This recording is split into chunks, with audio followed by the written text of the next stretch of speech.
Timnas U23 Indonesia berhasil mencetak sejarah bersama pelatih Sinteyong pada Jumat 26 April 2024. Mereka sukses lolos ke babak semifinal atau 4 besar Piala Asia U23 2024. Kepastian ini diperoleh setelah Garuda menang adu penalti atas Korea Selatan dengan skor 11-10.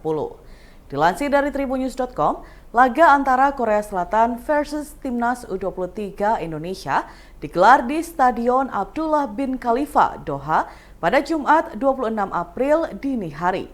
Dalam pertandingan ini, Timnas U23 Indonesia berhasil mengalahkan Korea Selatan melalui adu penalti. Adu penalti harus dilakukan setelah kedua tim bermain imbang 2-2 selama waktu normal dan masa tambahan waktu yang berdurasi 30 menit. Kemenangan ini sekaligus mengantarkan Indonesia ke babak 4 besar Piala Asia U23 2024. Dengan demikian, Garuda selangkah lebih dekat dengan tiket Olimpiade Paris 2024. Untuk ke posisi tersebut, Timnas U23 Indonesia perlu finish di posisi 3 besar dalam Piala Asia U23 2024. Apabila itu berakhir, tiket Olimpiade juga menjadi prestasi terbaru Sinteyong, yakni setelah mengantarkan Timnas Indonesia ke comeback Piala Asia Senior 2023 lalu dan penampilan perdana di Piala Asia U23 saat ini. Titi Soeharto hadir dalam penetapan Prabowo Subianto sebagai presiden terpilih periode 2024-2029. Didampingi putranya, Didit Hedi Prasetyo, mantan istri Prabowo itu tampak tersipu saat ditanyai apakah siap menjadi ibu negara. Adapun diketahui hubungan Titik dan Prabowo belakangan disorot karena semakin dekat. Keduanya bersama Didit kerap memamerkan momen kedekatan di depan publik. Contohnya pada Maret lalu, Titik mengunggah foto ketika KPU mengumumkan Prabowo sebagai capres dengan perolehan suara terbanyak di Pilpres 2024. Adapun status pernikahan Prabowo Titik termuat di dalam dokumen pencalonan masing-masing yang didaftarkan ke KPU RI. Pasalnya selain Prabowo yang mencalonkan menjadi capres, saat itu Titik juga maju sebagai calon legislatif atau caleg DPR RI Dapil DIY. Di dalam dokumen milik Prabowo, status pernikahan mereka tertulis pernah, sementara Titik hanya menulis huruf P yang sama artinya, yakni pernah menikah. Diketahui hubungan Prabowo Subianto dan Titik Soeharto berawal dari sebuah perkenalan. Titik Soeharto merupakan murid dari Sumitro Joyo Hadikusumo, ayah Prabowo Subianto. Dari pertemuan inilah, akhirnya Prabowo dan Titik Soeharto menjalani sebuah hubungan romantis. Pada akhirnya Prabowo Subianto dan Titik Soeharto menikah pada Mei 1983. Dari pernikahan ini, mereka dianugerahi seorang putra sematawayang bernama Ragowo Hedi Prasetyo, atau yang akrab disapa Didit Prabowo. Sayangnya pernikahan Prabowo dan Titik hanya bertahan selama 15 tahun. Mereka memutuskan untuk bercerai pada Mei 1998. Usut punya usut, perceraian keduanya disebabkan oleh memburuknya hubungan keluarga yang dibumbui oleh isu politik. Berdasarkan dari isu yang beredar, Prabowo dituding mengkhianati Soeharto, sang mertua. Meski begitu, tudingan tersebut belum diketahui kebenarannya. Yordania memberikan respon atas ajakan Hamas melawan Israel di Gaza. Sebagaimana diketahui, sebelumnya Brigade Al-Qassam mengajak masyarakat Yordania untuk bergabung dengan Hamas menumpas Israel.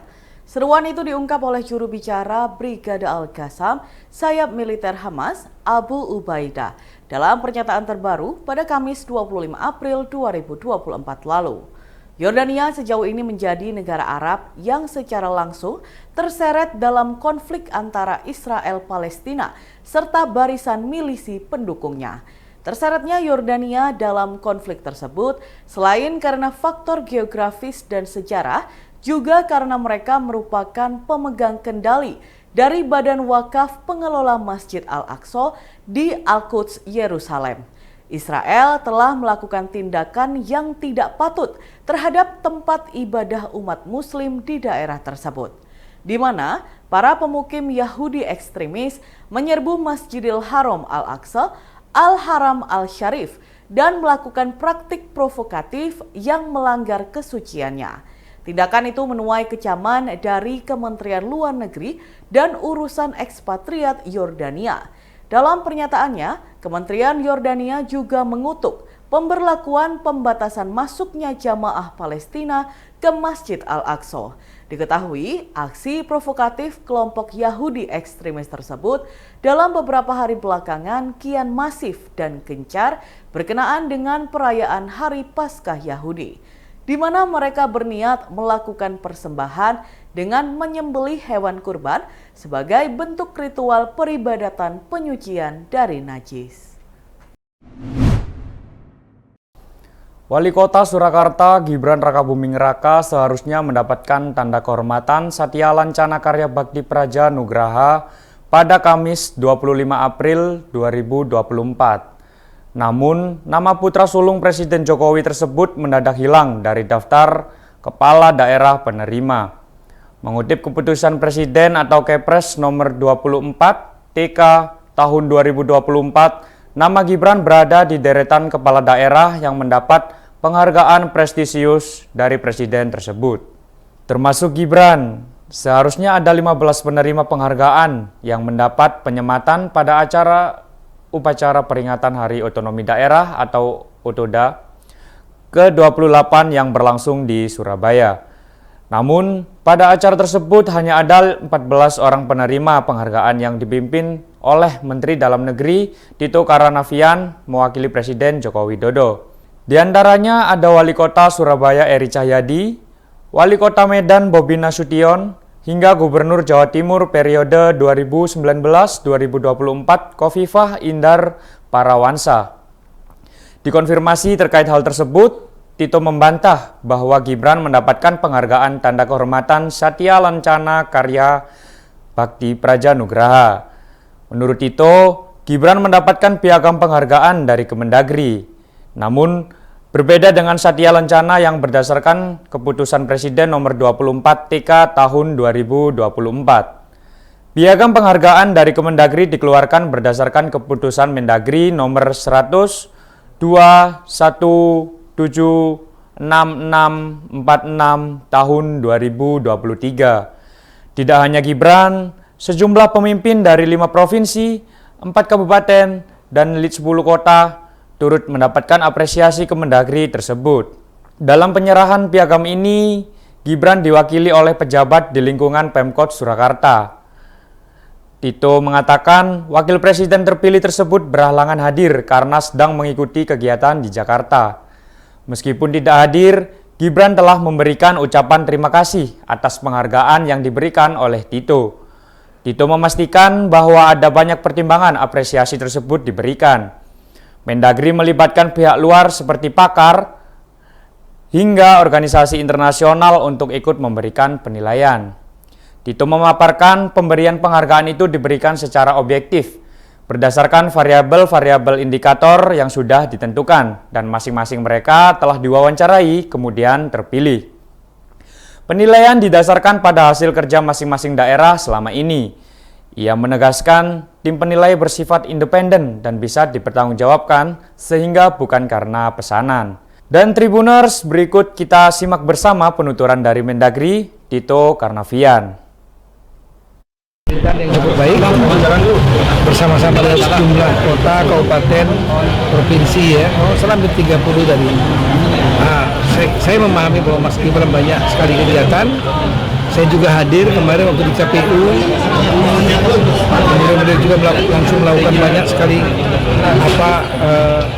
pertemuan dengan Pak Wapres, dengan Pak Presiden, dan saya sangat bisa memahami sampai malam mungkin ya. Sedangkan kita kan acaranya pagi di sini. Ya, jadi saya mendapat informasi beliau tidak dapat hadir karena memang waktunya sangat mepet sekali. Tapi beliau memberikan menyampaikan ucapan terima kasih atas penghargaan yang telah diberikan. Dan saya sudah sampaikan tadi bahwa penghargaan yang diberikan baik dalam bentuk satya lencana kepada sejumlah kepala daerah termasuk Ibu Kofifa. Kalau Mas Gibran tidak dapat satya lencana ya, tapi dapat piagam penghargaan yang masuk kelompok yang kedua. Itu memang dinilai oleh, saya sudah pengalaman, tidak mau oleh Kemendagri sendiri, tapi oleh kementerian lembaga terkait serta pihak eksternal. Eksternalnya dari akademisi, para pakar ya, kemudian juga lembaga-lembaga yang kita anggap kredibel seperti misalnya NGO, partnership, kemitraan, itu kan lembaga-lembaga yang nggak bisa diintervensi mereka. Saya betul-betul ingin mengharapkan pemberian penghargaan itu dilaksanakan secara objektif sesuai dengan variabel-variabel indikator yang sudah ditentukan, dan itu kemudian dilakukan wawancara lagi satu-satu sehingga akhirnya kemudian terpilih. Dan saya sangat yakin terpilihnya juga karena sekali lagi bukan karena pesanan, tapi karena betul-betul dinilai oleh tim yang independen, dan kedua kita juga mempertanggungjawabkan, karena itu kan teman-teman kepala daerah kan paham yang mana daerah yang berprestasi, yang tidak tahu. Pak Tito, berarti Pak Gibran nggak jadi masuk daftar kepala daerah yang menerima satya lancana ya? Bukan satya lancana, tapi yang ya. Kemarin sempat masuk lalu batal begitu Pak? Enggak, memang masuknya di yang penghargaan Kemendagri dalam kinerja pemerintahan daerah. Kalau yang satya lancana ini ada kriteria tambahan. Di situ Ibu Kofifa yang dapat, terus Pak Bobi juga dapat ya. Kenapa Pak Gibran? Samping Pak Banyuwangi juga dapat. Ya. Kriteria tambahannya apa? Ya saya nggak tahu. Itu pasti dari tim yang gabungan internal eksternal itu memiliki kriteria tersendiri mereka. Ya. Kalau ini KTP DKI Pak kan dinonaktifkan untuk beberapa, nah itu dampaknya. Nah saya datanya kepada Ditjen Capil, sebagian besar ada orangnya yang sudah wafat, gitu. Ada yang kemudian pindah keluar daerah. Nah otomatis datanya menurut DKI karena orangnya sudah meninggal, kemudian juga ada yang keluar daerah, maka dia dinonaktifkan. Tapi saya minta untuk Dukcapil Kemendagri mengawal verifikasinya. Jangan misalnya bahwa betul yang dinonaktifkan itu karena memang sudah wafat. Kalau wafat kan nggak mungkin diberikan KTP. Yang kedua, pindah daerah. Kalau udah keluar daerah DKI kan otomatis bisa. Masa KTP nanti dua? Kita kan single identity satu KTP gitu. Ada dampaknya tidak hadir kenapa Pak? Ya? Ada dampaknya pilkada nggak Pak? Waduh, kalau di pilkada di Jakarta itu kan penduduknya kan hampir 10 juta lebih ya. Daftar pilihnya kalau menurut yang lalu hampir 7 juta ya. Jadi kalau 90.000 nggak ada, saya nggak ada pengaruh. Pak Jokowi batal hadir mendadak kenapa Pak? Pak Jokowi. Yang mana? Pak Jokowi Batal. Ya, beliau banyak kegiatan-kegiatan lain, dan selama ini untuk kegiatan Hari Otonomi Daerah selalu saya memimpin. Iya. Tadi itu soal Bupati Sidoarjo, statusnya Bapak apakah sudah aktif karena terjerat status KPK Pak? Enggak, kan ada aturannya. Aturannya itu kalau yang bersangkutan bukan yang bersangkutan, semua kepala daerah yang ditetapkan sebagai tersangka, maka dia akan dinonaktifkan. Setelah itu yang naik PLT adalah biasanya wakilnya, ya wakilnya. Tapi sekarang belum nonaktifkan Ya, Pak ya? nah yang kedua, belum dinonaktifkannya Pak ya? nah, saya mau jawab ini. Ya, itu saya bicara prosedur. Kalau seandainya sudah ditetapkan sebagai baru saksi, ya nggak bisa dinonaktifkan. Kalau sebagai tersangka itu bisa dinonaktifkan. Kalau seandainya sudah jadi terdakwa, itu terdakwa itu kemudian ada proses yang lain, bisa diberhentikan sementara terdakwa. Kalau terpidana ya pemberhentian permanen. Itu prosedur. Saya bicara prosedur. Saya nggak mau nyinggung materi kasusnya. Saya nggak. Itu urusan KPK.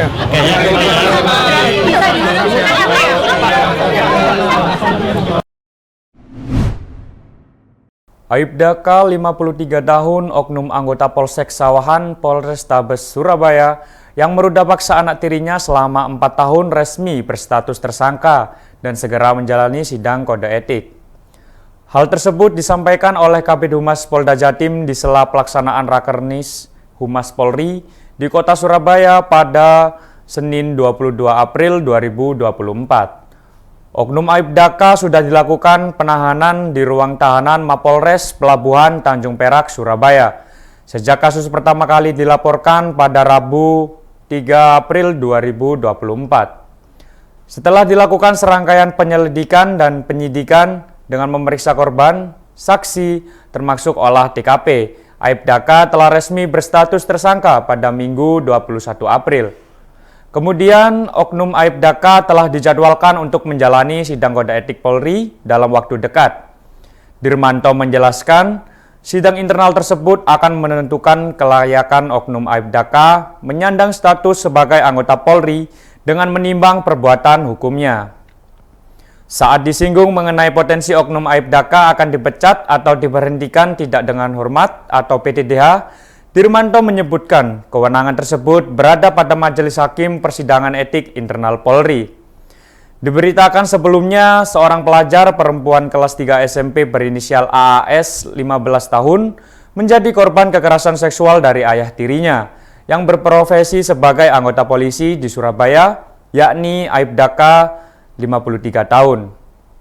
Informasinya, korban mengalami kekerasan seksual dari ayah tirinya selama 4 tahun, sejak tahun 2020 saat ia masih duduk di bangku kelas 6 SD hingga kelas 3 SMP tahun 2024. Aibda K berstatus sebagai ayah tiri dari korban AAS. Ibunda kandung korban AAS berinisial MH, 28 tahun, menikah secara siri dengan Aibda K yang berstatus duda sejak tahun 2013 silam. Diketahui Aibda K dan MH telah memiliki 2 anak selama pernikahan sirinya. Dan Tribuners, berikut kita simak bersama penuturan dari Kabid Humas Polda Jatim, Dirmanto.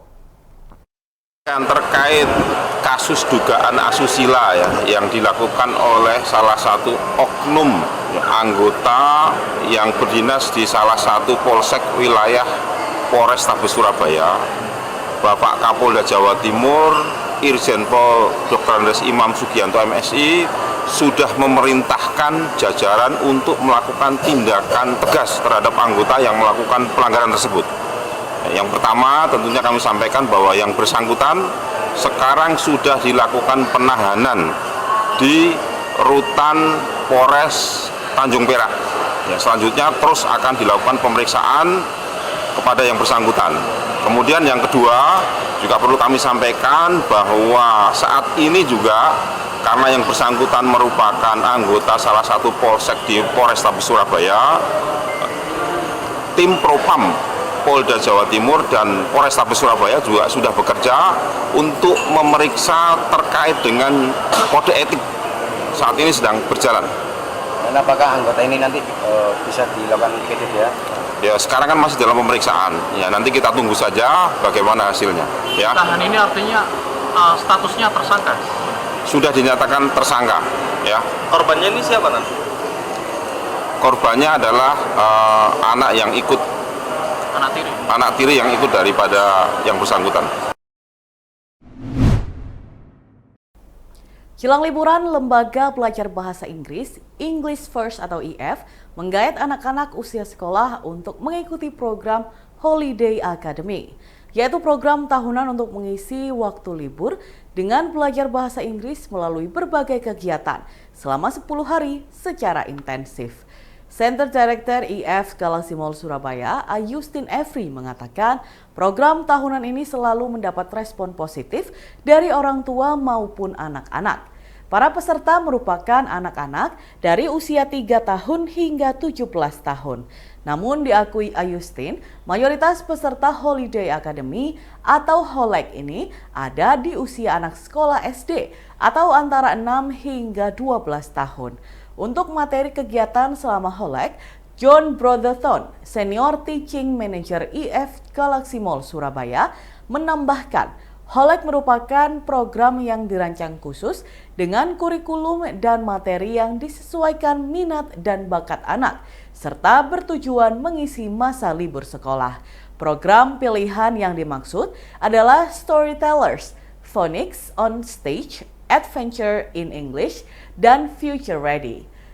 Storytellers adalah belajar melalui banyak cerita menarik dalam bahasa Inggris. Kemudian phonics adalah pembelajaran yang difokuskan pada pelatihan pronunciation. On Stage merupakan pembelajaran melalui seni peran. Lalu Adventure in English adalah belajar dengan mengeksplor topik populer di seluruh dunia. Dan Future Ready untuk mengembangkan kemampuan berbahasa Inggris untuk kesiapan universitas.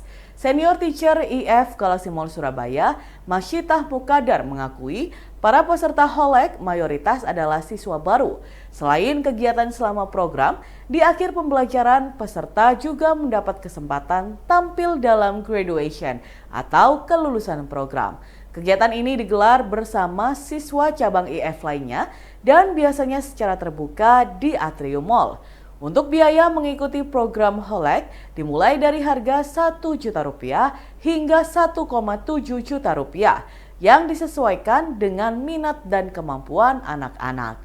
Dan Tribuners, berikut kita simak bersama wawancara dengan Center Director IF Galaxy Mall Surabaya, Ayustin Efri. Ini adalah program mengisi waktu liburan sekolah di mana nanti Juni-Juli sekolah-sekolah akan ada liburan sekolah. Program holiday ini mengisi waktu mereka selama 2 minggu di mana akan masuk setiap hari ya selama 2 minggu itu, jadi total pertemuan 10 kali pertemuan di mana fokus belajarnya mereka akan berlatih langsung ya, misalnya belajar story atau menambah kosakatanya, bagaimana belajar pronunciation yang benar, atau bahkan kalau ada yang minat drama kita juga punya fokus yang berlatih drama misalnya, karena nanti mereka akan belajar skrip, membaca skrip expression gitu ya. Kemudian nantinya setelah 2 minggu program holiday-nya mereka akan ada graduation untuk perform seperti itu. Jadi perform untuk selama 2 minggu kemarin belajar apa aja. Untuk dari usia sekolah atau usia berapa? Usianya kita bisa dari 3 tahun sampai 18 tahun. Jadi usia PG ya, playgroup sampai SMA bisa. Jadi memang kita untuk anak-anak sekolah yang memang ngisi liburan sekolah. Tapi itu diklasifikasikan nanti per usia atau per tingkat seperti yang tadi saya sampaikan, jadi sebenarnya program holiday ini ada minat-minatnya. Nah, nanti akan kita arahkan sesuai dengan minatnya. Seperti itu. Kalau kegiatan tahun-tahun sebelumnya seberapa banyak Bu untuk anak-anak yang remaja berapa, yang masih di kalau berapa? Rata-rata kita ini memang yang paling banyak memang yang kids ya. Kids itu dalam artian 3 sampai mungkin SD. Ya, karena anak-anak usia itu orang tuanya mungkin masih suka mengisi liburannya sama kegiatan belajar praktek seperti itu. Kalau yang udah besar-besar mungkin mereka lebih bisa holiday ya. Jadi banyak yang kids memang pengalaman. Kebanyakan yang ikut ini yang memang sebelumnya siswa dari IF juga atau ada baru. yang baru yang kepengen nyoba ya, dulu ya, ya. Justru setiap tahun kita lebih banyak murid yang belum IF. Karena seperti tadi dibahas di talk show tadi, banyak orang tua yang mau coba dulu program IF ini seperti apa sih, skill base-nya seperti apa, serunya seperti apa, dicoba dulu yang pendek 2 minggu. Nah, mereka baru akhirnya bergabung yang program IF panjang. Yang selanjutnya lebih banyak yang setelah mencoba 2 minggu itu mereka langsung lanjut? Banyak Pak, ya. Seperti itu. Kita banyak rata-rata berapa persen Bu? Misalnya bisa mereka coba dulu gitu. Nyoba dulu akhirnya bergabung itu biasanya bisa sampai 80-90%. Sisanya efektif ya. Jadi karena anak-anak akhirnya ngerasain ya kan, oh ternyata teachernya kalau ngajar di kelas seperti ini. Oh ternyata fun ya. Ternyata di kelas itu nggak cuman baca kayak gitu atau menulis, tapi mereka bahkan langsung play the games atau langsung berlatih dramanya. Download Tribun X sekarang, menghadirkan lokal menjadi Indonesia.